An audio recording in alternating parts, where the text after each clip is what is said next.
Aujourd'hui, il y aurait une demande pour des psys safe, des psys qui pourraient accueillir dans leurs différences des patients LGTB, QI, etc.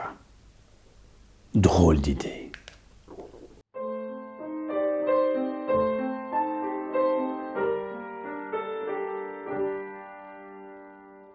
Cette idée de psy-safe m'apparaît complètement stupide pour au moins 2 raisons. Tout d'abord, c'est une démarche normative, car elle induit l'idée qu'il faudrait une attitude prédéterminée pour accueillir tel ou tel type de personne. Un gay par exemple.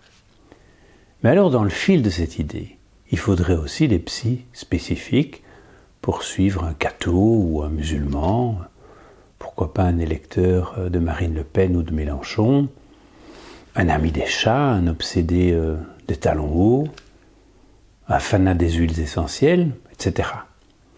On voit bien où cela nous mènerait. Chaque tribu qui dispose déjà de ses propres réseaux sociaux, aux algorithmes qui l'aident à penser en rond, disposerait alors aussi de son carnet d'adresses de psy spécifiques. Moi, cette idée, elle me fait complètement suffoquer. La seconde raison, plus importante encore, c'est qu'une psychanalyse safe, ça n'existe pas. Au contraire même. Faire une psychanalyse, la psychanalyse que je défends, c'est profondément unsafe.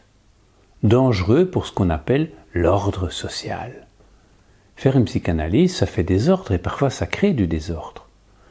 Car peu à peu, il s'agit de se déprendre de tous les désirs qui nous plombent, autant ceux de notre entourage que de la société, pour progressivement trouver le chemin de ses propres désirs.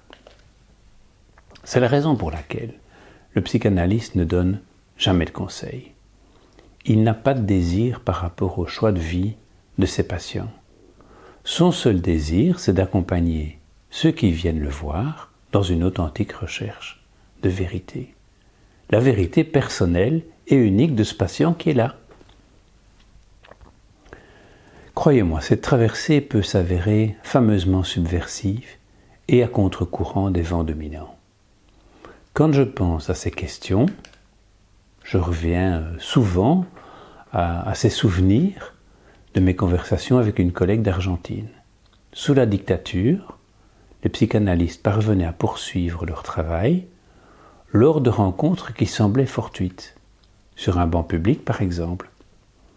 C'était aussi dangereux pour l'analysant que pour l'analyste. Ne nous y trompons pas, les totalitarismes haïssent la psychanalyse. Mais pour que le psychanalyste puisse accompagner son patient dans les remous de cette traversée, il est indispensable qu'il ait préalablement été questionné lui-même les modèles qui l'ont façonné, éclairer ses propres zones d'ombre. C'est pour ça qu'avant de prendre des patients en charge, il passe de nombreuses années à sa propre psychanalyse. De nombreuses années, car croyez-moi, l'inconscient est bien rusé dans les mouvements vers lesquels il nous entraîne, il nous entraîne, il nous entraîne.